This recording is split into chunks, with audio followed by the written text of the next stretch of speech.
Ahoj děcka, tohle je Sandy a dneska nám ukáže, jak se vyrábí opravdová skleněná lahev. Sledujte. Nejdřív nabereme písek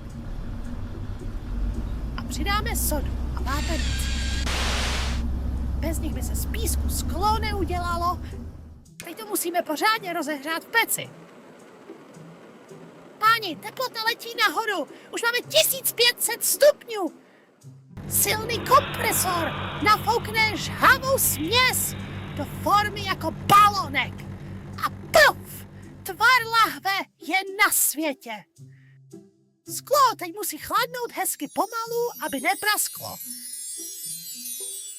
Teplota padá dolů, ale nesmíme spěchat. A je to. Lahev je připravená na tvou oblíbenou limču. Tak zase příště. Ahoj!